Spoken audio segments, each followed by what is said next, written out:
She held her newborn triplets for exactly 60 seconds. 60 seconds of pure happiness. Then her husband walked through that hospital door. Not with flowers, not with congratulations, but with divorce papers, and his mother filming the whole thing. They ripped those babies from her arms. They stole her childhood home. They had her committed to a psychiatric facility. They thought they had destroyed her completely. But here is what they did not know. Her mother, the woman everyone thought was just a simple nurse, had been hiding a secret worth $1.2 billion. What happens next will leave you speechless. Stay until the end. The fluorescent lights of Metropolitan General Hospital hummed with cold indifference as Vivian Thornton lay in the delivery bed. Her dark hair was plastered to her forehead with sweat. Her hospital gown was soaked through. Her entire body trembled with exhaustion after 18 hours of labor. But none of that mattered. Nothing in the world mattered except the 3 tiny bundles being cleaned and swaddled by nurses on the other side of the room. 3 babies. Her babies. After 5 years of negative pregnancy tests, 5 years of fertility treatments that left her body broken and her spirit crushed. 5 years of being told by her mother-in-law that she was defective and worthless. She had finally done it. Triplets. 2 girls and a boy, the doctor announced with a warm smile as he pulled off his surgical gloves. All healthy, all perfect. Congratulations, Mrs. Crawford. You did beautifully. Vivian tried to respond, but the words caught in her throat. Tears streamed down her cheeks as she watched the nurses wrap her children in soft white blankets. She could hear them crying. 3 distinct voices announcing their arrival into the world, and the sound was the most beautiful music she had ever heard. "Can I hold them?" she whispered, her voice hoarse from hours of screaming. "Please, I need to hold them." "Of course, honey," said Gloria Santos, the night shift nurse who had been by Vivian's side through the entire ordeal. Gloria was a broad-shouldered woman in her early 50s with kind eyes and gentle hands. "Just give us 1 more minute to get them cleaned up." The first baby was placed in her arms at exactly 9:47 in the evening. A girl with a surprising amount of dark hair and eyes that seemed to study Vivian's face with ancient wisdom. "Hello, beautiful," Vivian breathed, touching her daughter's tiny fingers. "Hello, my sweet girl. I am your mama. I have been waiting so long to meet you." The second baby arrived in her other arm at 9:52. Another girl, quieter than her sister, with curious eyes that seemed to take in everything around her. "And you," Vivian said, tears flowing freely now. "You are perfect too. Both of you. All of you." At 9:58, the third baby was placed against her chest. A boy, the smallest of the 3, who had cried for exactly 10 seconds after his birth before settling into peaceful silence. For 60 seconds, Vivian Thornton knew what pure transcendent happiness felt like. 60 seconds where the pain of labor faded into nothing. 60 seconds where the loneliness of the past 5 years dissolved like morning mist. 60 seconds where nothing existed except her and her children, and the overwhelming certainty that everything she had endured had been worth it for this single moment. 60 seconds? That was all she got. Because at 10 o'clock on that Tuesday evening in October, the door to room 412 opened and her husband walked in. Harrison Crawford was 35 years old, Princeton-educated, heir to one of the oldest fortunes on the Eastern Seaboard. He had the kind of face that belonged on magazine covers. All sharp cheekbones and blue eyes and a smile that could charm anyone into anything. He was not smiling now. He was wearing the same charcoal suit he had worn to a charity dinner 3 nights ago. The same suit he had been wearing when Vivian had called during her first contractions and heard a woman's voice answer his phone. He was carrying a manila envelope. Behind him stood his mother, Eleanor Crawford, dressed in Chanel despite the late hour, her silver hair pulled back in a severe bun. She was 64 years old and had spent every one of those years perfecting the art of making other people feel small. She was smiling. That was the worst part. She was actually smiling. Behind Eleanor stood Bethany, Harrison's younger sister, holding up her phone with the camera pointed directly at Vivian's face. She was filming. "Harrison," Vivian said, her voice weak but hopeful. "You came. The babies are here. We have 3 babies, 2 girls and a boy. They are perfect, Harrison. They are so perfect." Harrison did not respond to any of that. He walked to the foot of her bed, looked at her with an expression she had never seen before, and dropped the manila envelope onto her chest. It landed on the hospital gown still stained with blood and sweat. The sharp corner scraped against her collarbone. "Sign it," Harrison said, his voice flat and cold as a January morning. Now, I am done with you. The words did not make sense. Vivian stared at her husband, waiting for him to smile, to laugh, to tell her this was some kind of terrible joke. What? She whispered. Eleanor stepped forward, her heels clicking against the hospital floor. She reached into her designer purse, pulled out a silver pen, and placed it in Vivian's trembling hand. "Do not make this dramatic, dear," Eleanor said, her voice smooth as silk and twice as cold. "You have served your purpose. You have given us what we needed. Now sign the papers and disappear quietly." Vivian looked down at the envelope on her chest. Her hands were shaking so badly she could barely grip it. But she managed to pull out the documents inside. Divorce papers, petition for dissolution of marriage. Certain phrases jumped out at her like knives. Full custody of any children born during the marriage to be awarded to the Crawford family. Petitioner waives all claims to marital assets, property, and financial support.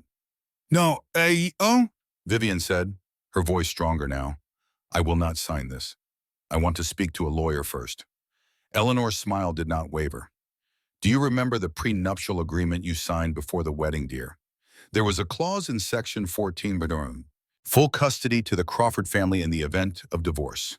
Your signature is right there on page 37. That cannot be legal. A prenup cannot take away parental rights. It can if the mother agrees to it. And you did agree." Vivian looked at Gloria, who was standing frozen by the wall, then back at Eleanor. "I am not signing anything tonight." Eleanor's eyes went cold. She pulled out her phone and made a call. "Dr. Matthews, we have a postpartum psychosis case in room 412. "Yes, the papers are ready." She hung up and turned back to Vivian. "Sign quietly and leave with your dignity. Refuse and I will have you committed to Greenbrier Psychiatric Hospital. The paperwork is already prepared. You will spend the next several months in a padded room while we raise your children to forget you ever existed." Vivian felt her blood turn to ice. If she was committed, she would lose everything. Her credibility, her freedom, any chance of ever seeing her babies again. She looked at her children, then at Gloria, then at the pen in her hand. She made a decision. Not the decision Eleanor expected. A secret decision, a strategic retreat. "Gloria," Vivian said quietly, "could you hand me my phone from the nightstand? I want to take a picture of the babies before I sign." Gloria understood immediately. She retrieved the phone and positioned it so Vivian could photograph not just the babies but the divorce papers as well. Every page, every clause, every signature line. Then Vivian signed. The moment the ink dried, Eleanor reached down and ripped the wedding ring from Vivian's finger. "This belongs to the family." A severe-looking nanny appeared and began wheeling the bassinets toward the door. "Wait," Vivian cried out. "Please let me hold them one more time." The nanny did not even look at her. Mrs. Crawford's orders. No contact. And just like that, her children were wheeled out of the room. Gloria sat down on the edge of the bed and took Vivian's hand. "I am so sorry. What are you going to do?" Vivian stared at the ceiling. Her voice was ice. "I am going to destroy them. Every single one of them. But not today. Today I survive. Tomorrow I fight." 24 hours after signing the divorce papers, Vivian Thornton was discharged from Metropolitan General Hospital with nothing but the clothes on her back and $47 in cash that Gloria Santos had pressed into her palm. The discharge nurse looked at her with barely concealed pity. "Is there someone we can call for you, Mrs. Crawford?" "A family member. A friend. It is Thornton," Vivian said quietly. "My name is Thornton now. And no, there is no one." She walked out of the hospital into a gray October morning. The cold wind cut through her thin jacket like a reminder that she was completely alone in the world. She had no phone. The device she had used for 5 years had been on the Crawford family plan, and it had been deactivated within minutes of Harrison filing the divorce papers. She had no credit cards. They were all in her married name, and every single one had been canceled or frozen. She had Gloria's phone number written on a business card tucked into her bra. She had $47, and she had one hope, the address of her childhood home, the small house on Maple Street that her mother Dorothy had left her in her will. That was all she had in the entire world. Vivian used some of her precious cash to take a taxi to Maple Street. The neighborhood looked the same as she remembered. Modest houses with small yards, working-class families living working-class lives. It was not glamorous, but it was real. She felt a flicker of hope as the taxi turned onto her street. This house was hers. Dorothy Thornton had left it to her free and clear. No mortgage, no liens. The Crawfords could take everything else, but they could not take this. The taxi pulled up in front of number 47, and the hope in Vivian's chest turned to ice. There was a padlock on the front door. A sign in the window read, "Property of Crawford Holdings, LLC." No, Vivian whispered. She threw money at the driver and stumbled out of the car. Running up the walkway she had walked 1,000 times as a child. She grabbed the padlock and yanked on it, her hands scraping against the metal until they bled. "This is my house," she screamed to no one. "My mother left me this house," but the padlock did not care about inheritance or justice. It just hung there, cold and implacable, sealing off the last piece of home Vivian had left. She sank to the ground, her back against the door. Later she would learn what had happened. 18 months ago, while Vivian was distracted by fertility treatments, the Crawfords had used a shell company to purchase her childhood home. The sale had been legitimate because Vivian had unknowingly signed the paperwork during one of Eleanor's many document sessions. "Sign here, dear. It is just estate planning." She had signed without reading, trusting her mother-in-law, and now she was homeless. But Vivian did not collapse in despair. She did not curl up and wait to... Instead, she stood up, wiped the blood from her hands, and walked. She found the police station 3 miles away, walked through the front doors, and demanded to file a report. "I need to report a kidnapping," she told the officer at the front desk. "My children were taken from me at Metropolitan General Hospital last night. 3 newborns. The people who took them are named Crawford." The officer was a heavy-set man in his late 40s. He looked at her with barely concealed skepticism. "Ma'am, if this is a custody dispute, that is a civil matter. It is not a custody dispute. It is kidnapping. I was coerced into signing papers while I was still recovering from childbirth." "The Crawford family," the officer repeated, "as in Richard and Eleanor Crawford, the people who funded the new wing of this station." Vivian felt her heart sink. "Yes. Ma'am, I am going to need you to calm down. Are you sure you are not confused?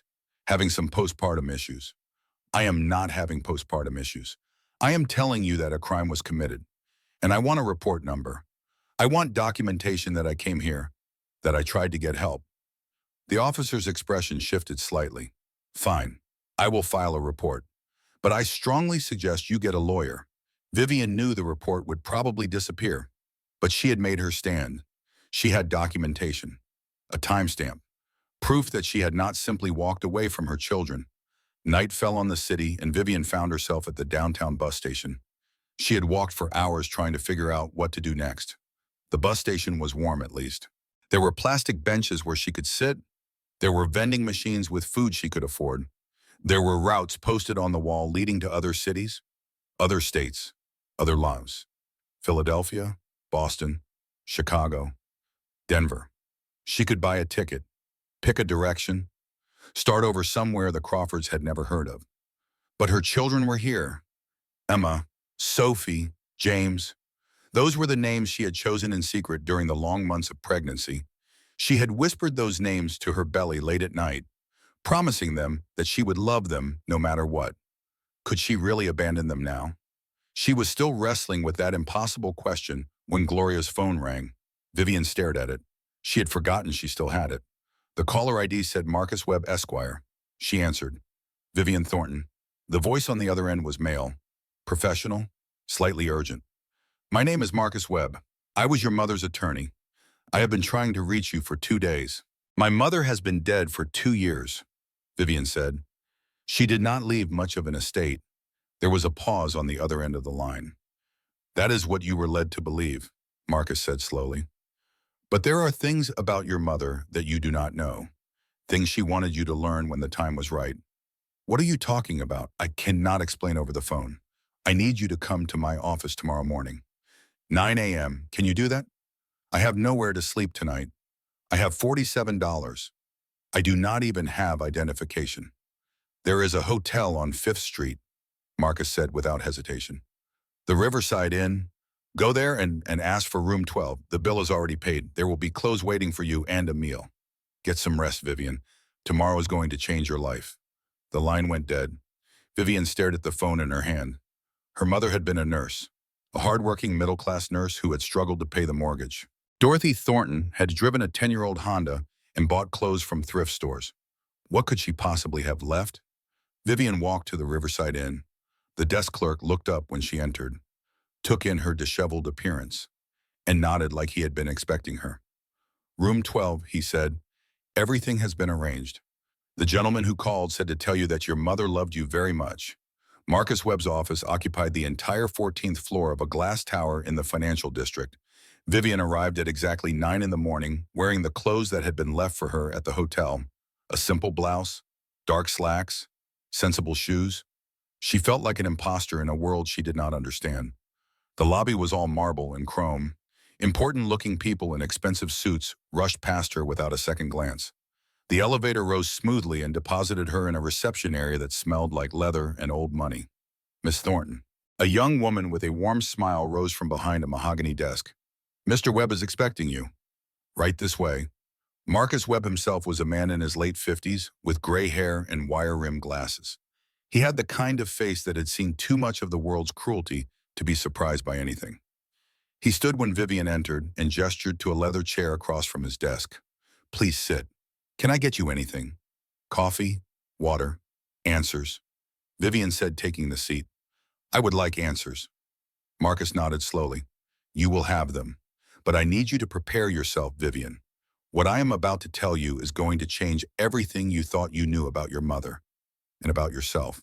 He opened a thick folder on his desk. "Your mother came to me 15 years ago.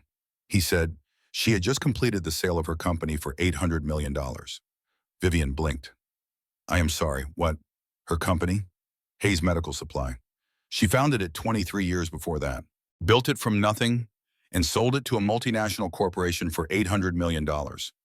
My mother was a nurse," Vivian said slowly. "She worked at St. Vincent's Hospital for 30 years. That is what she wanted everyone to believe." Marcus pulled out a document and slid it across the desk. "Your mother was brilliant, Vivian. When she was working those night shifts, she noticed inefficiencies in the medical supply chain, equipment that cost too much, supplies that were wasted. So she did something about it. She started a company. In her spare time, while raising you alone, while working full-time, she built a business from the ground up." Vivian shook her head. "That is impossible. I would have known. Would you? Your mother was very careful. She used a different name for business purposes. She kept the company headquarters in a different city. She structured everything through holding companies and trusts. She wanted to protect you. Protect me from what? From people who would want your money instead of you." Vivian thought about Harrison Crawford, charming and attentive, sweeping her off her feet at a charity gala. So she hid it. All those years, she sold the company 3 years before she died. $800 million. She invested it carefully, watched it grow. By the time she passed away, her net worth was over $1 billion. $1 billion. The number was so absurd that Vivian's brain refused to process it. $1.2 billion to be exact. And all of it, every single penny, was left to you. Marcus pulled out another document. "This is the Dorothy Thornton Family Trust. Your mother established it 2 years before her death. When she first learned about the cancer." Vivian felt tears burning in her eyes. Why did she not tell me? Why did she let me struggle? Let me marry Harrison without warning me? She wanted to tell you, she almost told you 100 times, but she was afraid. Afraid the money would change your relationship. And she was especially afraid of what would happen if the wrong people found out. "The Crawfords." Marcus nodded. "Your mother knew about them. From the very beginning. When you announced your engagement, she did her research. She found out things about that family that terrified her." "What kind of things?" "Financial crimes mostly. Tax evasion, fraud, charity embezzlement. The Crawford fortune is not as clean as they want everyone to believe." "Why did she not tell me?" "She tried. But you were in love. She knew you would not listen. So she built you a weapon instead. But here is the critical part, Vivian. The money is not free. Your mother wanted to make sure you would fight for yourself. So she set conditions." Vivian felt her stomach tighten. "What conditions?" "3 of them. First, only $50,000 is released immediately. Second, full access requires criminal conviction of those who wronged you.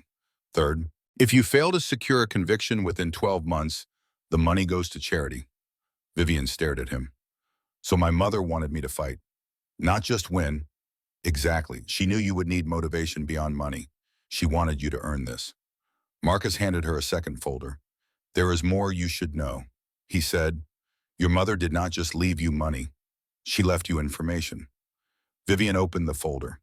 Inside were photographs, documents, records dating back decades.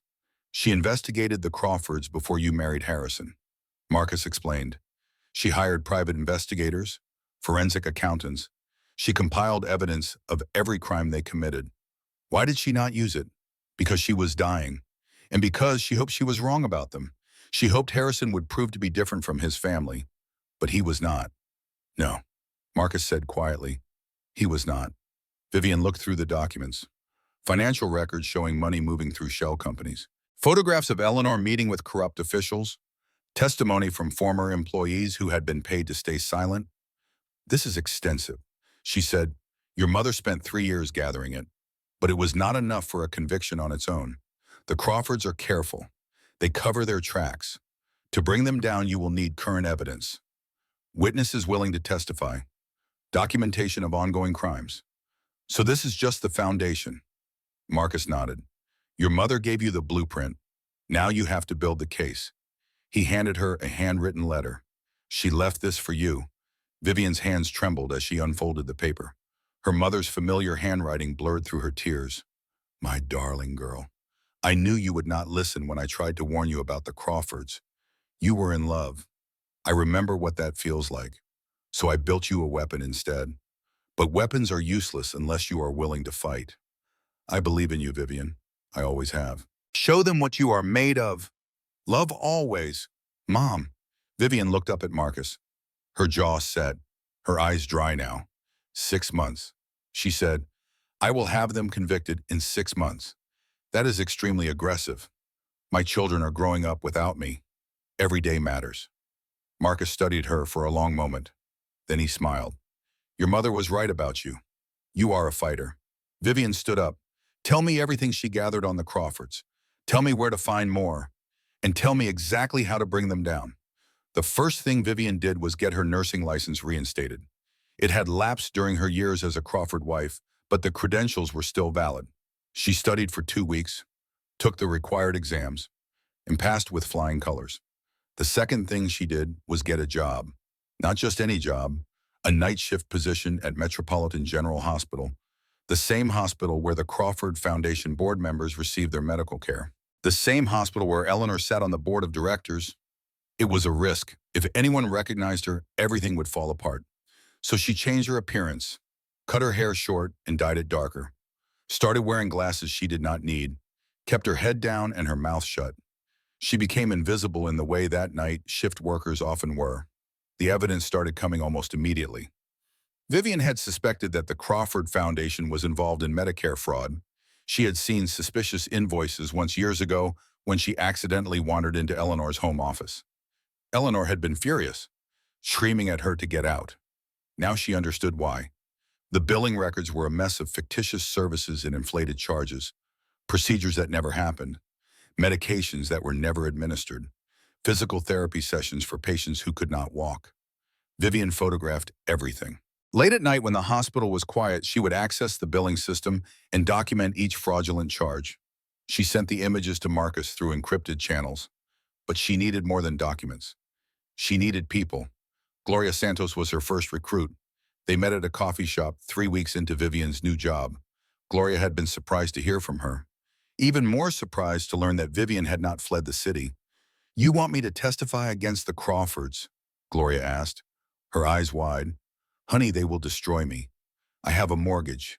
I have a daughter in college. I understand, Vivian said. And I am not asking you to do anything yet. I am just asking you to keep your eyes open. Document what you see. When the time comes, you will have protection. What kind of protection? The kind that comes with money. A lot of money. Gloria studied her. You are different. Something changed. Everything changed.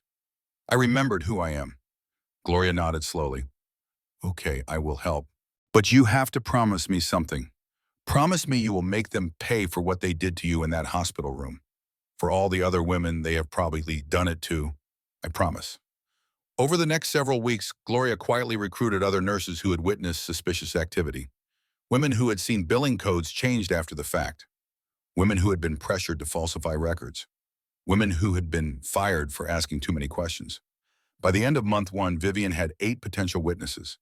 The second ally came from a different source entirely. Diane Fletcher was an investigative journalist who had been circling the Crawford family for years. She had written articles questioning the foundation's finances, suggesting improprieties in their business dealings, but she had never been able to prove anything. Vivian found her through a series of old newspaper articles. She arranged a meeting at a restaurant on the other side of the city. Diane was a weathered woman in her mid-40s with sharp eyes and the kind of exhausted determination that came from fighting battles she knew she might never win. "Who are you?" Diane asked. "Someone they underestimated." Vivian slid a folder across the table. Diane opened it. Her eyes widened. "How did you get this? Does it matter?" Diane looked up. "What do you want?" "I want to destroy them, and I need your help." They formed a partnership. Diane had years of research. Vivian had inside access. Together, they began building a case that could bring down the entire Crawford empire. But the Crawfords were not blind. It happened at a hospital charity event 6 weeks into Vivian's investigation. She was working that night, carrying trays, blending into the background, and then she saw Eleanor. The matriarch was holding court near the stage, wearing diamonds that caught the chandelier light, laughing with donors, the picture of gracious wealth. Their eyes met across the room. For one terrible moment, Vivian was certain Eleanor had recognized her. The older woman's smile faltered. Her champagne glass paused halfway to her lips. Then Vivian turned and disappeared into the crowd. The next morning, a Crawford lawyer appeared at her apartment. "Mrs. Crawford is concerned about your mental state," he said, his voice smooth and practiced. "Stalking behavior, obsessive fixation, paranoid delusions. We have 3 psychiatrists ready to testify." He held up commitment papers. "Already signed by a judge. Walk away now, or spend the next year in a padded room." Vivian's blood ran cold. The psychiatric threat, just like in the hospital. But she was not the same woman who had signed those divorce papers. "Tell Eleanor I have her financial records from 2019, Vivian said, her voice steady despite her pounding heart. "The charity embezzlement records." She was bluffing, but the lawyer's face flickered. "If I am committed, my attorney releases everything to the FBI automatically." The lawyer studied her for a long moment. Then he turned and left without another word. Vivian closed the door, leaned against it, and let out a breath she had been holding. The threat had worked. For now, but she had just shown her hand. The Crawfords knew she was coming. The real war was about to begin. The email arrived at 3 in the morning.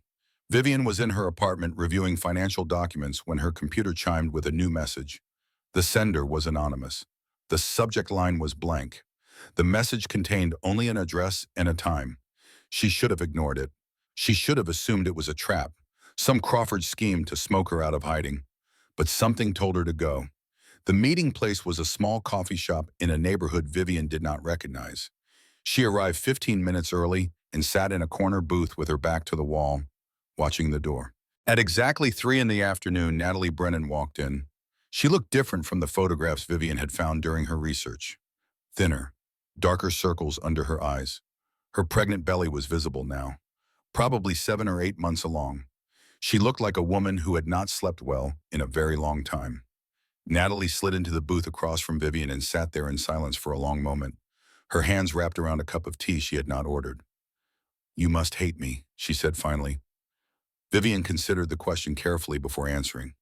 "I did. For a while, I used to lie awake at night thinking about you, imagining what you looked like, what you had that I did not. I convinced myself you were a monster." Natalie flinched but did not look away. "And now I understand that you were never the problem.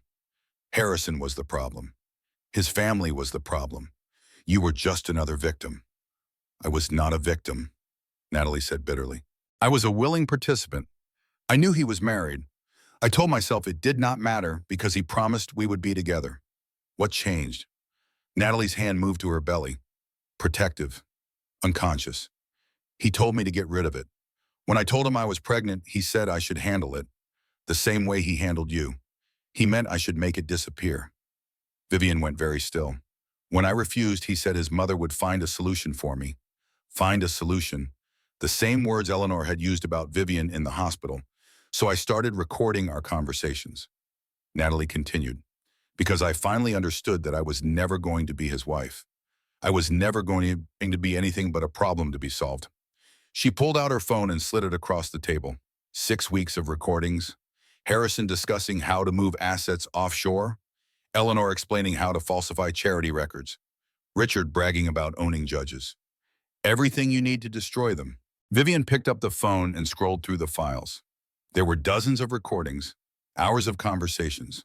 Why are you giving me this? Because I have a daughter, Natalie said, her voice cracking. Lily, she is 4 years old. Her father left us with nothing. I have spent the last 3 years trying to give her a better life. I thought Harrison was the answer. She leaned forward, her eyes intense. I am not stupid enough to think I can win against the Crawfords alone. They would crush me like they crushed you. But you are different. You have resources. You have a plan. What do you want in return? $500,000 and protection for my daughter. Vivian stared at her. You are asking me to pay the woman who helped destroy my marriage. I am not asking for forgiveness, Natalie said flatly. I am asking for a transaction. You want to destroy the Crawfords. I have the ammunition. We do not have to like each other. Vivian was silent for a long moment. She thought about everything this woman had done, the lies, the betrayal, the years of pain. But she also thought about her children, Emma, Sophie, James, growing up without her. Every day that passed was a day she would never get back. Agreed, Vivian said finally. But I have a condition. If you are lying to me, if this is a setup, I will make sure you lose everything too. Natalie met her eyes without flinching. Finally, we saw someone who understands how this game is played. They shook hands across the table. Two women who should have been enemies, united by the common experience of being used and discarded by the same man. Before they parted ways, Natalie had one more thing to say. There is something you should know about Eleanor. She said, something that might help you understand why she is the way she is. I do not need to understand her. I need to destroy her. Natalie shook her head. 30 years ago, Richard Crawford had an affair with their housekeeper, a woman with no money, no social standing, no power. Vivian listened. Eleanor found out. She was pregnant with Harrison at the time. She had given up her own career to be a Crawford wife, and her husband was sleeping with the help. What happened? Eleanor destroyed the woman, completely, ruined her reputation, made sure she could never work again. The woman eventually took her own life. Vivian felt a chill run down her spine. Eleanor learned something from that experience. Natalie continued. She learned that poor women are dangerous, that they will take what belongs to you if you let them, that the only way to protect yourself is to crush them before they can hurt you. That is why she hated me from the beginning. You were everything she feared, a woman from nothing who might take everything. She was never going to accept you, Vivian, no matter how hard you tried, no matter how much you sacrificed. Vivian processed this information. It did not make her hate Eleanor less, but it helped her understand the enemy she was fighting. Thank you, she said, for telling me. Natalie stood up. Destroyer, for both of us. That night, Vivian listened to every recording on Natalie's phone.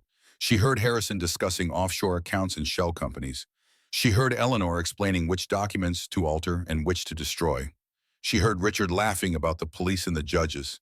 And she heard one conversation that made her blood run cold. It was from the day after the divorce papers were signed. She is gone, Harrison had said. Signed everything without reading it. My mother was right, She was too stupid to fight back. Did you feel anything? Natalie had asked. Watching her sign, Harrison had laughed. Relief, pure relief. 5 years of pretending to care about someone who was never going to be enough. It is finally over. Vivian played that recording 3 times. Then she deleted the anger from her heart and replaced it with something colder. Determination. By the end of month 4, Vivian had everything she needed. The hospital fraud evidence from Gloria and the nurses was comprehensive and damning. Natalie's recordings corroborated the financial crimes and revealed the extent of Crawford corruption. Testimony from 12 former employees painted a picture of a family that operated above the law. Marcus had connected with a federal prosecutor named Sarah Collins, one of the few officials in the city who was not on the Crawford payroll. This is extraordinary, Sarah said, reviewing the files Vivian had compiled. Tax evasion, fraud, embezzlement, obstruction of justice. We have enough here for multiple felony charges against every member of that family. What about the prenuptial agreement? Vivian asked. Can we overturn it? Sarah nodded. If we can prove the Crawfords were engaged in criminal activity at the time the agreement was signed, we can argue the contract itself was fraudulent. The custody clause would be void. Your parental rights would be restored. Vivian felt hope surge in her chest for the first time in months. When can we move? Soon. I need to present this to the grand jury for indictment. That takes time, maybe 2 weeks. But once we have the indictments, we can arrest them all simultaneously, freeze their assets, serve you with emergency custody papers. 2 weeks. Vivian allowed herself to imagine holding her children again. Emma, Sophie, James, 4 months old now, probably sitting up on their own, making baby sounds, developing personalities she had never gotten to know. She would know them now. She would make up for every moment she had missed. The night before the grand jury presentation, Vivian sat alone in her apartment, looking at photographs Gloria had secretly taken of the triplets during a routine checkup at the hospital. 3 perfect babies. Her babies. Soon, she whispered, I am coming for you. She went to bed feeling something she had not felt since before the hospital room. Peace. At 3 in the morning, her front door was kicked in. It happened so fast she barely had time to react. One moment she was sleeping. The next moment there were flashlights in her eyes and rough hands grabbing her arms. FBI. A voice shouted, do not move. Vivian did not resist. She let them push her face into the carpet and zip-tie her wrists behind her back. What is happening? She demanded. What is this about? We have a warrant. Someone had turned on the lights, and Vivian could see that the men were wearing suits, not uniforms. You are being detained for questioning. Questioning about what? Harassment, stalking, making threats against the Crawford family. They took her to an interrogation room downtown and left her there for 6 hours. When someone finally came in, it was not an FBI agent. It was a Crawford lawyer, Miss Thornton. He said to her, sitting down across from her, you have been busy. I want my attorney. Mr. Webb has been contacted. But while we wait, I thought we might have a chat. He opened a folder and spread photographs across the table. Pictures of Vivian outside the hospital. Pictures of her at the coffee shop with Gloria. Pictures of her meeting with Natalie. Did you really think we would not notice? The lawyer asked. Did you think you could skulk around gathering your pathetic evidence without anyone paying attention? Vivian said nothing. My clients have filed a restraining order. You are prohibited from coming within 500 feet of any member of the Crawford family, including your former children. They are my children, not according to the law. The lawyer smiled. Your custody hearing has been canceled, by the way. The judge received concerning testimony about your mental state, stalking behavior, paranoid delusions. He agreed that placing children in your care would be inappropriate. Vivian felt her world crumbling. Marcus Webb arrived an hour later and got her released. But the damage was done.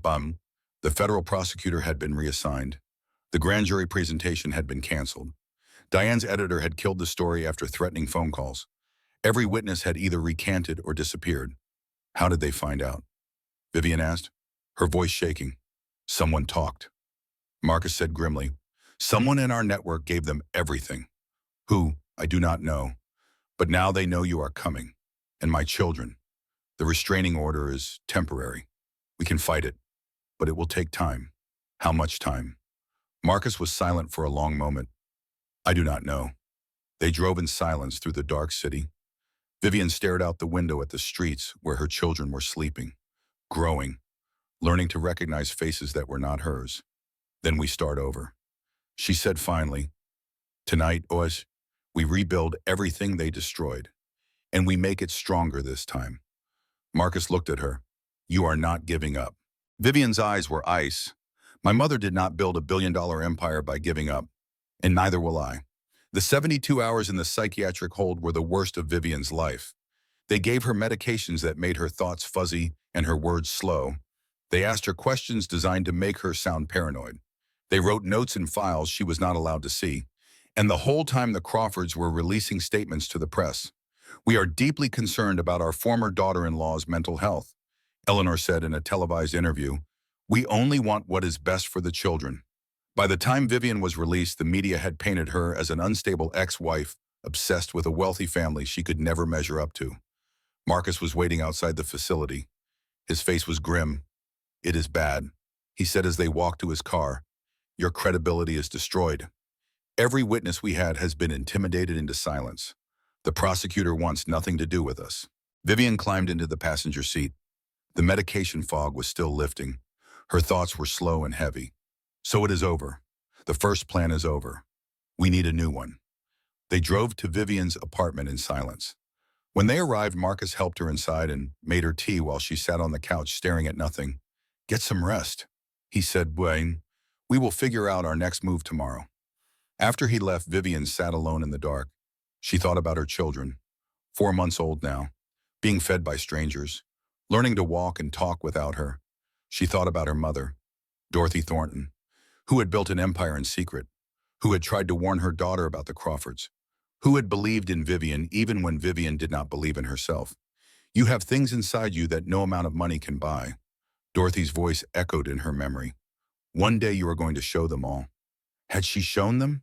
Had she done anything except fail? The phone rang. It was Gloria. "They made a mistake," Gloria said, her voice urgent and excited. "What do you mean?" Bethany Crawford. She posted something on social media. From the hospital that night, Vivian sat up straight. The medication fog lifted instantly. "She filmed everything, remember?" Gloria continued. "She posted a clip bragging about family business. The video shows them serving you divorce papers while you were still bleeding. And in the background, you can see Eleanor smiling."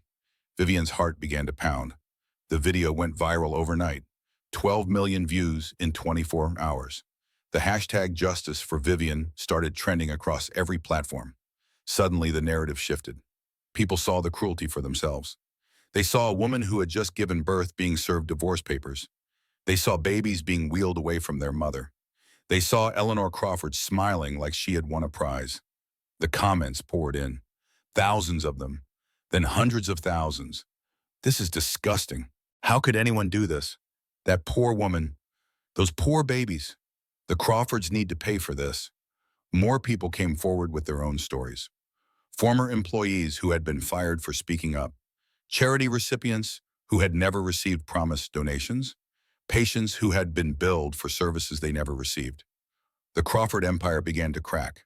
The tide had turned. The viral video changed everything. But Vivian knew that public opinion was not enough. She needed to rebuild her case from scratch. With new witnesses, new evidence, new strategies the Crawfords could not anticipate. She started with the nurses. Gloria had kept documenting even after the first case collapsed, even after the threats and the intimidation. She had photographs of billing records, recordings of conversations with hospital administrators, a paper trail that led directly to Eleanor Crawford. "I knew you would come back," Gloria said when they met again.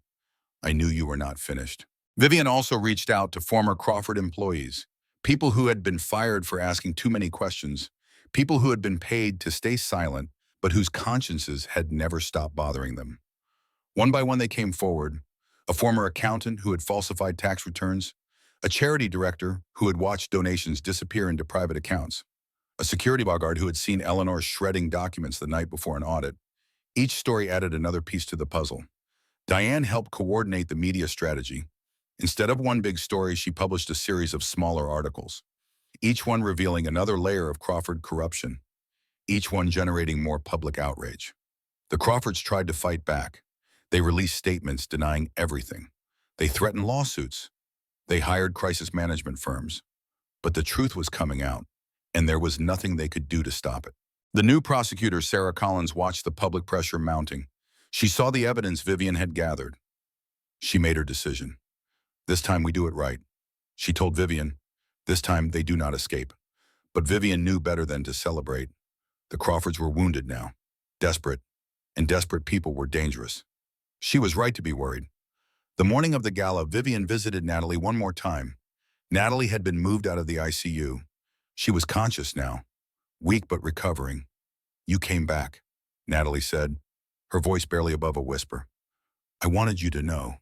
Tonight is the night. They are going to be arrested. Natalie closed her eyes. Good. Make them pay. Your testimony was crucial, even from your hospital bed. The prosecutor said it made the difference. I meant what I said before. Natalie opened her eyes. My daughter will never know her father. That is the greatest gift I can give her. She is safe, Vivian assured her. Your mother has her. They are in a secure location. No one can touch them. And the baby, Natalie's hand moved to her belly. She was still pregnant, still carrying Harrison's child. A girl. Natalie said, the doctors told me yesterday. I am going to name her Hope. That is beautiful. She will grow up free. Natalie's voice was fierce despite her weakness. Free of the Crawford name, free of their poison, free to be whoever she wants to be. Vivian took her hand. When this is over, she said, if you need anything, money, legal help, a place to stay, you know how to reach me. Natalie smiled weakly. We are not friends, Vivian. No, we are not. But we survived the same war. That counts for something. The public pressure forced a new investigation. A different prosecutor took the case, one who was not in the Crawford pocket, one who had seen the viral video and the outpouring of support and decided that justice was more important than politics. Natalie had resurfaced it with more recordings weeks before the accident. I have been documenting everything since we last talked. She had told Vivian at their second meeting, Harrison has been panicking, making mistakes, saying things he should not say. She handed over a phone loaded with new evidence. This is obstruction of justice, Vivian had said, scrolling through the files. Witness tampering, bribery, enough to arrest them. The new case came together quickly. The grand jury was convened again, this time with security measures in place to prevent leaks. The evidence was stored in multiple secure locations. Backup copies existed in 3 different states. Marcus filed for emergency custody. The hearing was scheduled for the day after the Crawford arrests. Everything was in place. This is it, Diane said at their final planning meeting. Tomorrow night at the Crawford Foundation Gala, FBI moves in. Arrests happen publicly. Maximum media coverage. Maximum damage. And my children? Vivian asked. Emergency custody order will be served simultaneously. By this time tomorrow, you will have them back. Vivian allowed herself to hope. For the first time in 6 months, she imagined holding Emma and Sophie and James. Imagined hearing them call her mama. Imagined watching them grow up. She went to bed that night feeling almost peaceful. The phone rang at 2 in the morning. There is a problem, Marcus said, his voice tight with tension. What happened? The children are not at the Crawford estate. Vivian sat up in bed, her blood turning to ice. What do you mean? Eleanor anticipated this. She sent them somewhere before the arrests could happen. We do not know where. Vivian could not breathe. And Vivian, Marcus continued, his voice breaking. Natalie was in a car accident this afternoon. She is in the ICU. What? Her daughter was in the car. They are saying it was mechanical failure, but I do not believe in coincidences. Is she alive? Barely. She is unconscious. The doctors do not know if she will wake up. Vivian's hands were shaking. Without Natalie's testimony, the recordings might be inadmissible. Harrison could claim they were fabricated. The whole case could fall apart. And her children were gone, hidden somewhere she could not find them. What do we do? She whispered. Marcus was silent for a long moment. We have 2 options.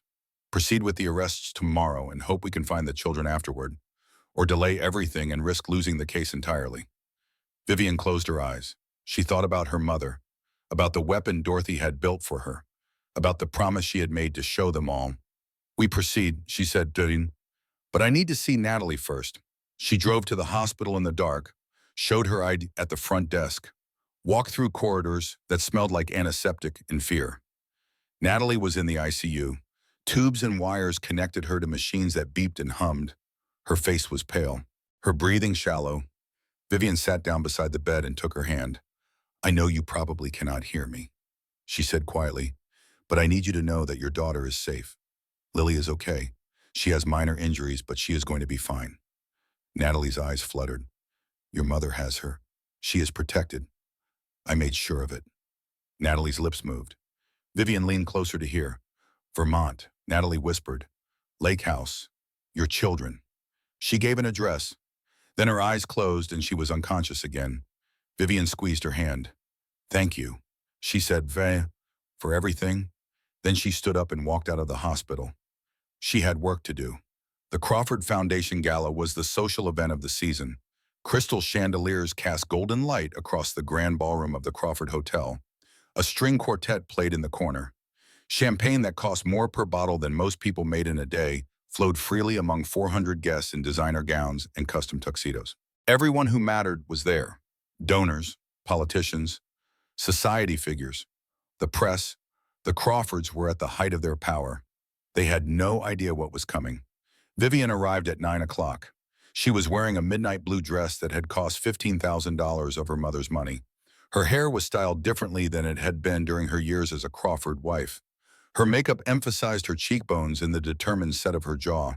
She looked like what she was, a billionaire, a warrior, a woman who had come to destroy an empire. The guests did not recognize her at first. She moved through the crowd like a ghost, accepting champagne from passing waiters, nodding politely at people who had no idea who she was. She was looking for one person, one face among the hundreds. She found Eleanor Crawford holding court near the stage. Eleanor was wearing a silver gown that probably cost more than most cars. Her diamonds caught in the chandelier light and threw little rainbows across the shoulders of the men and women surrounding her. She was laughing at something a donor had said, the kind of gracious, practiced laugh that Eleanor used when she wanted people to feel special. Vivian approached slowly, savoring the moment. Eleanor saw her first.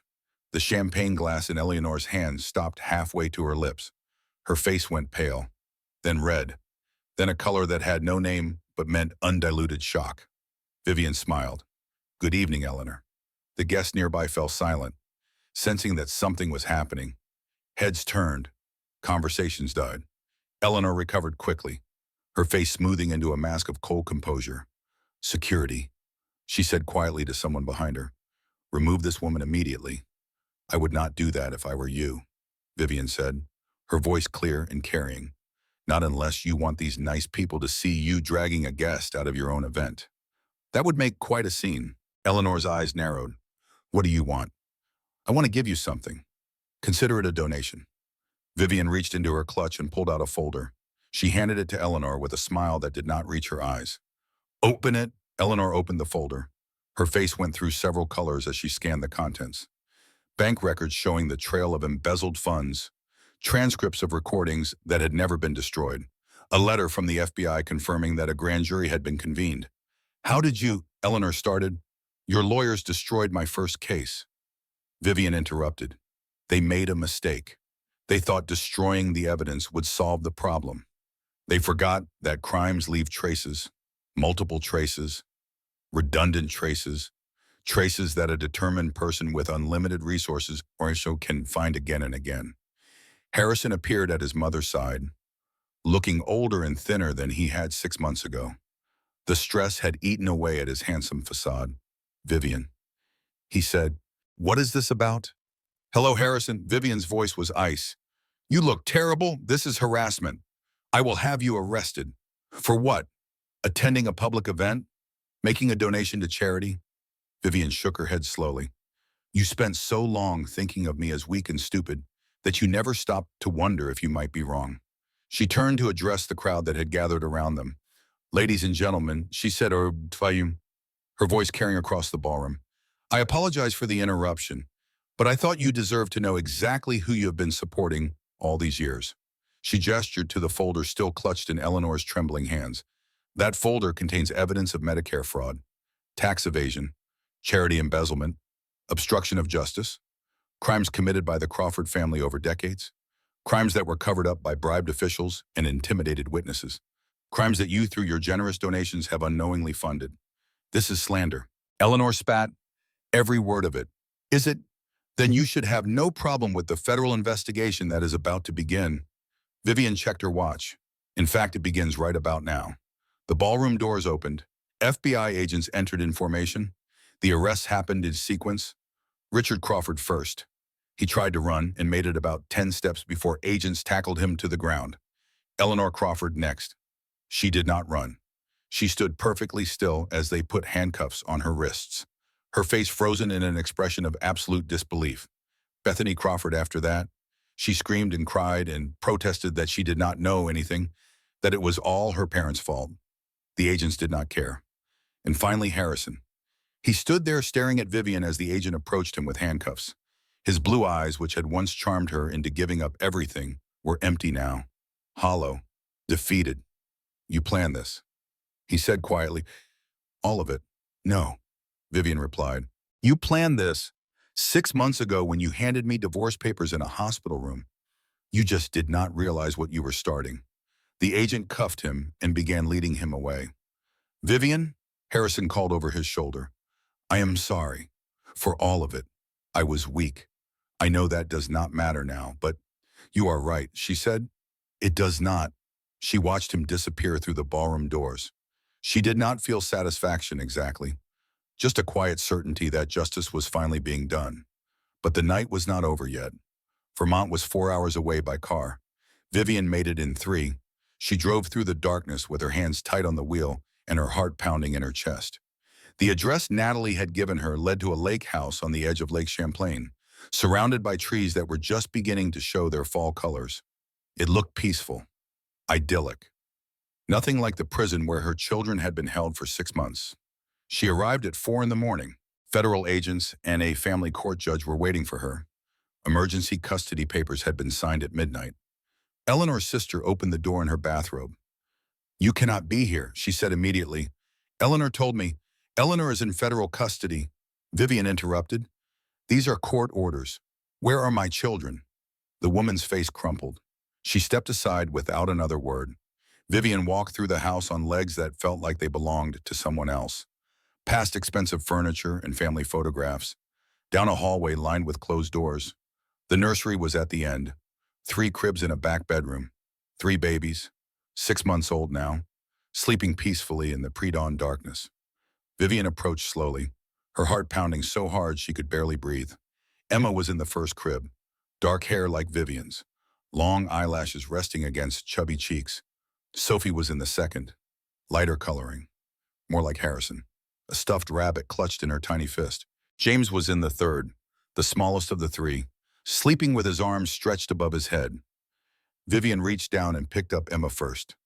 The baby stirred, opened her eyes, looked at the face hovering above her, and smiled.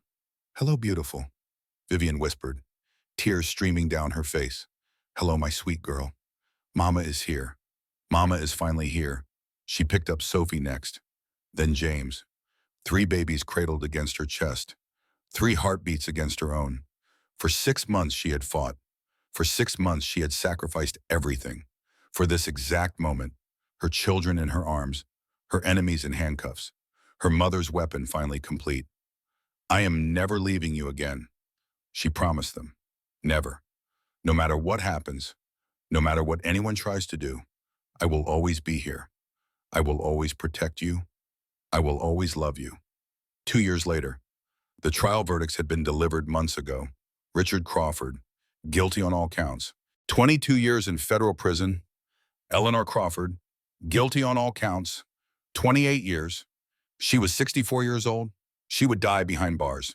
Harrison Crawford, guilty on all counts. 18 years. Bethany Crawford, guilty on conspiracy and obstruction. 7 years. The Crawford empire was finished. Vivian stood on the porch of her new house, watching her children play in the backyard. It was a beautiful house in a quiet neighborhood, far from the city where all of it had happened. Emma was 2.5 now, protective and thoughtful, always watching over her siblings. She had Vivian's dark hair and Harrison's blue eyes, but her spirit was entirely her own. Sophie was the artist of the family, constantly drawing pictures and making up stories. She saw beauty in everything and everyone. James was the adventurer, fearless and curious, always climbing things he should not climb, always asking questions no one could answer. They were healthy. They were happy. They were loved. But not everything was perfect. That was the cost of what Vivian had been through, the price she had paid for her victory. Emma still had attachment issues. She did not fully bond with Vivian the way her siblings did. The therapist said it was because she spent her first 6 months with strangers. Some children carry early abandonment forever. Vivian watched Emma playing alone in the corner of the yard, not responding when her siblings called her name, not running to Mama the way Sophie and James did. It takes time, the therapist had said. Some wounds heal slowly, some never heal completely.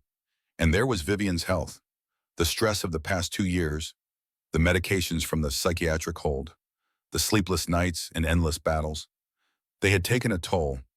The doctors had found a heart condition, nothing immediately life-threatening, but a reminder that she had pushed herself too hard for too long. You need to rest. Dr. Pierce had told her at her last checkup, you need to take care of yourself. Vivian had nodded, but she knew she would do it all again. Every sleepless night, every moment of terror, every sacrifice. For her children, she would do it 1,000 times. There was no fairy tale romance waiting for her, no perfect new husband to complete her story. Vivian was alone, but she had chosen that, chosen herself, her children, her independence. She did not need a man to make her whole. The full inheritance had been released after the convictions, $1.2 billion. Vivian had donated half to domestic abuse survivors, created the Dorothy Thornton Foundation for women escaping abusive marriages. Her mother would have been proud. The rest was secured for her children's future. They would never have to depend on anyone the way Vivian had depended on the Crawfords. They would never be trapped, never be powerless, never be told they were worthless. That evening, Vivian tucked her children into bed. James fell asleep quickly, his thumb in his mouth, his stuffed dinosaur clutched against his chest. Sophie took longer. She wanted a story, then another story, then a song, then a drink of water. Mama, she said finally, her eyes drooping. I love you. I love you too, baby girl, more than anything in the world. Emma was still awake when Vivian came to her bed, watching with those serious eyes that seemed to see everything. Vivian sat down on the edge of the mattress. She did not try to hug Emma, did not try to force a connection that was not there yet. She had learned that pushing only made things worse. Good night, sweetheart, she said softly. I love you. She started to stand up. Mama, Vivian froze. Emma had never called her that unprompted, not once in 2 years. Yes, baby. Emma's small hand reached out and grabbed Vivian's finger. Stay. One word, but it meant everything. Always, Vivian whispered, tears burning in her eyes. I will always stay. Emma's eyes closed. Her breathing slowed. Her grip on Vivian's finger relaxed but did not let go. Vivian sat there in the darkness for a long time, watching her daughter sleep, thinking about everything she had been through to get to this moment. Her mother's voice echoed in her memory. You are going to be somebody, baby girl. Those people, they have money, but money does not make you smart or kind or strong. You have things inside you that no amount of money can buy. And one day you are going to show them all. She had shown them. She had shown everyone. And now finally, after everything she had been through, she could rest. Not because the fight was over, but because she had won.